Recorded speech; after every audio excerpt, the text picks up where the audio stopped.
Hey everyone, so today I wanted to do another video talking about waist training and if it's worth it to invest your money in a more expensive waist trainer and the difference between cheap versus expensive. So first I'm going to be showing you the more expensive waist trainer, and this one retails for, I believe, around $60. So you can probably tell right away that this is a more high quality waist trainer. You can see that the pattern is really unique.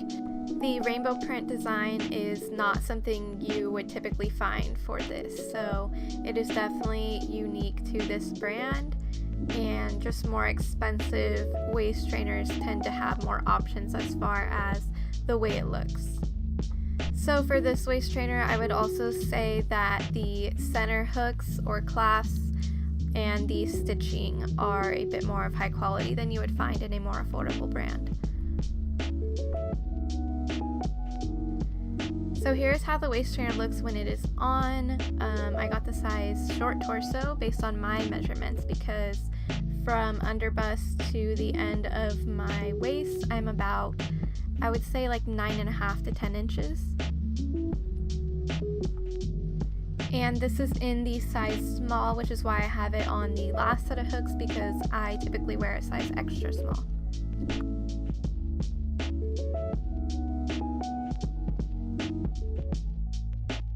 So from the front, looking straight on, I do think that this waist trainer fits me pretty perfectly.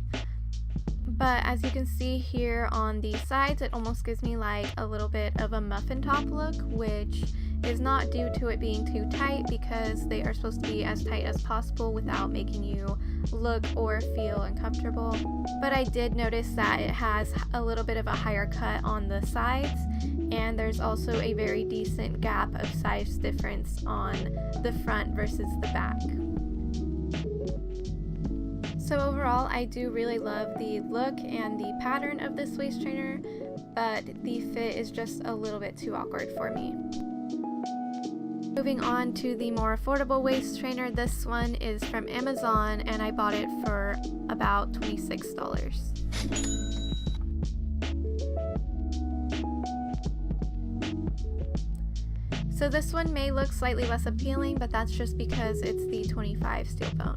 This is in a size extra small and it is supposed to be 10 inches long, but when I measured it, it was about the same as the first one.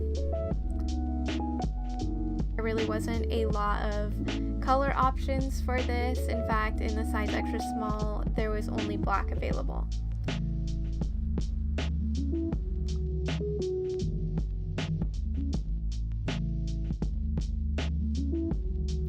So here is this one on me, and this one I'd say fits totally perfectly on me. I really like that it is just straight across in the front. There is no special cut to it, so it just kind of forms to the shape of your body, and I just find it really comfortable if I want to wear it for multiple hours a day, or even if I am sitting while wearing it.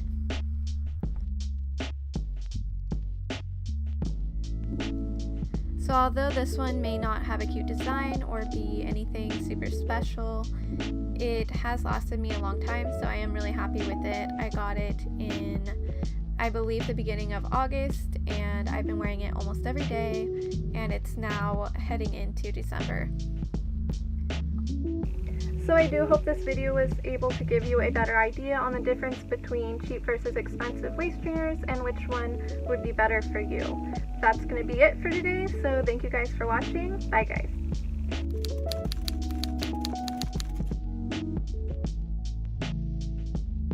So really quickly, I just wanted to show my progress that I have made, just a little update from my last video.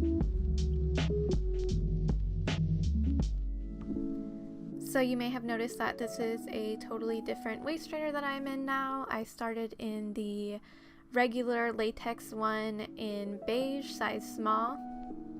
I am now wearing the black steel bone in extra small, and I have made it to the second hook.